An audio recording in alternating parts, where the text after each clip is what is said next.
I did not run to be a first.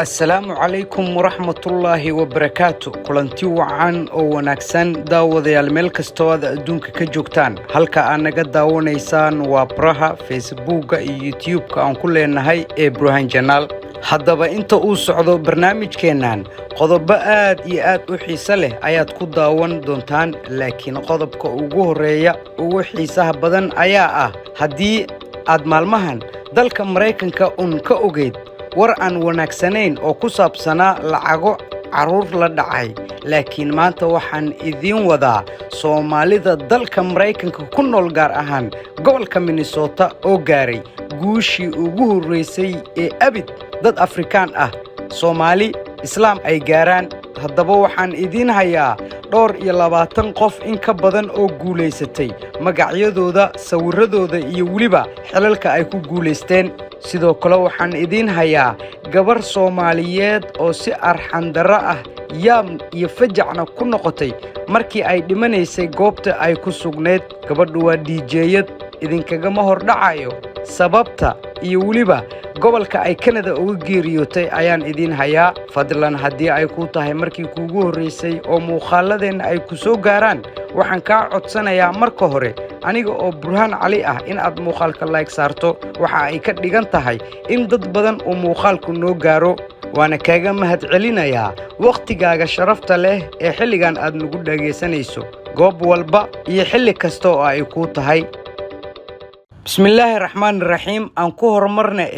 dalka Mareykanka gaar ahaan gobolka Minnesota Soomaalida degan ayaa bilihii la soo dhaafay waxa ay u ahayd maalmo aad iyo aad mugdi ugu ah waxa jirtay lacago aad u fara badan oo gaareysay ilaa tiro ka badan 250 milyan oo dollarka Mareykanka in ay Soomaali dhunsadeen fanaaniin wariyaal culimo haween dhalinyaro ganacsato iyo waliba dadka waaweynba waxa loo haystay in ninka ugu yar uu qaab sarif ah lacag ku cunay oo micnaheedu ahaa in jeeg loo dhiibo kadibna bangi ay lacag cash ka soo qaadaan ama kaararkooda akoonada ay leeyihiin lacag ay ku soo dhacdo maqaaxiyo badan oo waxa jiray irdaha la iskugu dhuftay iyo waliba goobo marka hore maqaaxiyo loo ekeysiyay oo aan waxba lagu qaban oo la xiray waxa jirtay tira 47 qof gaaraysa oo Soomaali u badan kuwaasi oo iskugu jiray rag iyo dumarba in lagu eedeeyay in ay dhaceen lacagtaas aad iyo aad ka u fara badan marqaatiyaal iyo waliba cadeemo fara badan oo la hordhigay dadkii maxkamadda loo gudbiyay ayaa intaba waxa laga hayaa afkooda in ay dhaheen waa dhacnay lacag oo waliba waxba maana bixin laba wiil oo Soomaali saaxiibo ahaa mid ka mid ah iyaga ayaa wax walba sheegay oo na cadeeyay sidoo kale suxufi lagu magacaabo deeq darajo isagoo garoonka ka dhoofaya ayaa la qabtay haddana waxa uu ku jira dadka khirtay in ay dambigaasi galeen haweeney Soomaaliyeed oo darajooyin waaweyn ka gaartay dalka Mareykanka iyo waliba qaaradda Afrika iyadoona sanadihii la soo dhaafay kamid ah ay u suurta gashay 20 haweenka ah ee Afrika qaaradda Afrika wax u qabtay ama magacooda meel gooniya sanad kastaba lagu xuso in ay ku jirtay dalka Mareykanka oo ay ku soo barbaartay haweeneydaas waxa ay ku haysatay sumcad iyo waliba bilad sharafyo aad iyo aad u fara badan daykeero oo micnaheedu yahay goobaha caruurta lagu xanaaneeyo oo ay ku lahayd dalka Mareykanka gaar ahaan Minnesota iyo waliba gobolada ku gaaman ayaa haddaba inta waxa loo haystaa dacwad aad u fara badan haweeneydaas waxa lagu soo eedeeyay in kasto ay khiratay ay dhacday lacag 18 milyan oo dollarka Mareykanka haddaba intaas markii laga soo tago maxaan idin wadaa maanta oo dhigihiina wixii hore ee in soo dhaafay in ka dhayi doona Mareykanka maalmahan waxa ka socotay doorashooyin aad iyo aad xamaasadooda u lahaa dhowr iyo 20 qof oo Soomaali ah ayaa waxa ay ku guuleysatay kaalmaha ugu sareeya sidoo kalena waxa jirta haweeneydii ugu horeysay ee midab leh in ay xil qabatay habeenkii doorashada aad iyo aad ugu wanaagsanaa Soomaalida dalka Mareykanka guulo badan ayaa waxa ay ka dhaceen gobollo badan Ilhaan Cumar mar labaad waxa loo doortay Kongareeska dalka Mareykanka sidoo kale halkan waxaan uga hambaliyeynaynaa senator Seyne Maxamed oo taariikhda gelisay in ay noqoto haweeneydii ugu horeysay ee midab leh iyo sidoo kale senatarada ugu da'da yar taariikhda gobolka Minnesota. sidoo kale halkan hambaliyo waxaan uga diraynaa senator Cumar Faatax oo mar labaad loo doortay sanadka gobolka Minnesota. sidoo kale hambaliyo waxaan leenahay Samakaab Xuseen oo loo doortay golaha wakiilada gobolka Minnesota. dadku aad iyo aad ayay u fara badan yihiin. haddaba haddii aan magacyada mar labaad idinkugu celiyo: Ilhaan Cumar, Maxamuud Nuur, Cumar Faatax, Hodan, Seyne Maxamed, Deeqa Dhalac,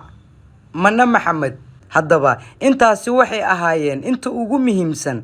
ee doorashadii dalka Mareykanka caawa ka dhacday ku guuleysatay. haddaba Ilhaan Cumar ayaa habeen dhaweyd waxa ay ka dambeysay guulahan ay Soomaalidu inta badan ba ay ka gaareen dalka Mareykanka. habeen dhexdaas khudbad ay ku jeedisay dad iskugu yimid goob ay ka socotay dhiirigelin iyo waliba wacyigelin waxa laga arkayay ama laga maqlayay ama laga daawanayay Ilhaan Cumar oo aad iyo aad u canaananaysa Soomaalida dalka Mareykanka gaar ahaan kuwa ku nool gobolka Minnesota. Ilhaan waxa ay sheegtay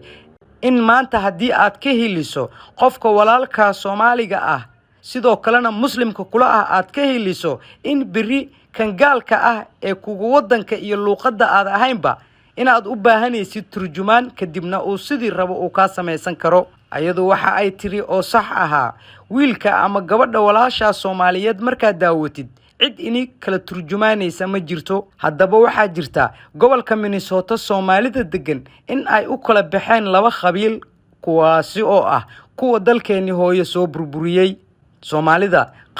qabiil ayay isku ficlaan. haddaba adiga haddana daawanaya maxaad leedahay guushan taariikhda ah ay soo hooyeen dhalinyaradan aadka u da'da yar ee iskugu jira rag iyo dumarka ee Soomaaliyeed? wax ma ka bedeli doontaa musuqmaasuqii horey uga jiray gobolka Minnesota? wax ma ka bedeli kartaa kiiska lacagaha loo haysto Soomaalida ee gaaraysa 250 milyan ee dollar ee la dhacay? sidoo kale Ilhaan Cumar mar labaad ayay guuleysatay. maxaa laga filan karaa siyaasadeeda cusub ee kursiga mar labaad ay ku fariisatay? sidoo kale Soomaalida kale iyaguna dhalinyaradana u badan isbedel siyaasadeed ma ka sameyn karaan xagga amniga, waxbarashada, caafimaadka iyo waliba musuqa ka jira Soomaalida degan gobolka Minnesota? qaybta hoose ee commentiga ayaad fikirkaaga noogu cabiri kartaa. hambaliyadana waa u diri kartaa dhammaan Soomaalida guuleysatay. guusha maanta walaalka Soomaaliyeed wiil iyo gabar wuxuu noqdaba oo maanta gaaro adigana waa un gaartay oo meesha waxa ku qoran Somali American ee kuma qorna Farax America ama Xaliima America. intaasna waa iga kaftan iyo dhiirigelin. ugu dambeyntii dalka Canada oo aad iyo aad ay Soomaalidu u jecel yihiin waxa ka dhacay dhacdo aad iyo aad ugu noqotay Soomaalida degan gobol ka mid ah dalka Canada. Soomaalida oo aad iyo aad dalka Canada maalmihii dambe ugu sii badanaysay sidoo kalena muuqaalo laga soo duubo xeryaha qaxootiga ee kaararka laga qaato sidoo kalena 5 groups laga xareystay ee ku yaala dalalka Afrika gaar ahaan Uganda, Kampala. Soomaali aad iyo aad u tiro badan kuwaasi oo dhowr kun oo qof gaarayay maalinkaasna kaararka qaxootinimo qaadanayay si loogu dacwado ama loogu xareeyo barnaamijka aad iyo aad ka u fudud ee lagu magacaabo 5 group. inkastoo uu barnaamijkeena quseen 5 group misana wax yar ayaan idinkaga taabanaya. waan isleeyahay qof uu ka faa'iideysan doona 5 group. micnaheedu waa in marka hore qofka uu joogo wadan qaxooti ahaan loo qaabili karo, marka xigana waa in uu kaar qaxootinimo haddii aad Soomaali tahay kaar heshid qaxootina aad ku jirtid kaliya Canada waxa ku tagi kartaa waxaan dhameen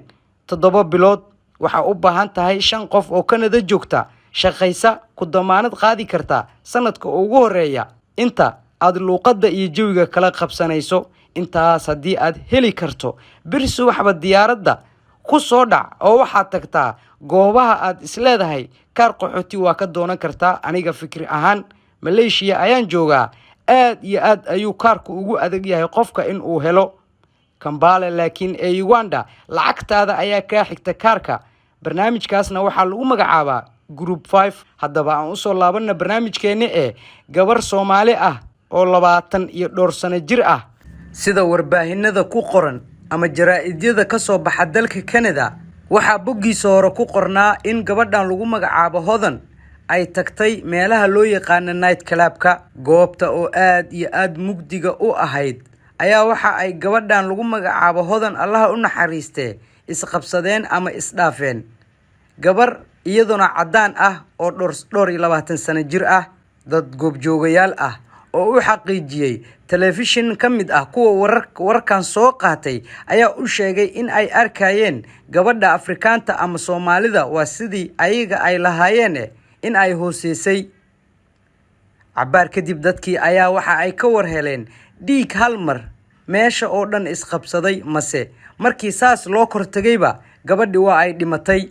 sidoo kale sida newska lagu sheegay shilku waxa uu ka dhacay magaalada Saskatoon ee dalka Canada subaxii Sabtida taariikhduna marka ay ahayd 5tii bisha 11aad sanadkan 2022 sidoo kale Hodan iyo gabadhan ay saaxiibada ahaayeen ee lagu magacaabo Mrs Baije ay Hodan u sheegtay in ay u casuuman tahay iyada habeen dambe Hodan waxa ay ahayd gabar DJ ah waxaana laga yaabaa in qoftaani ay iska barteen meelaha habeenkii lagu caweeyo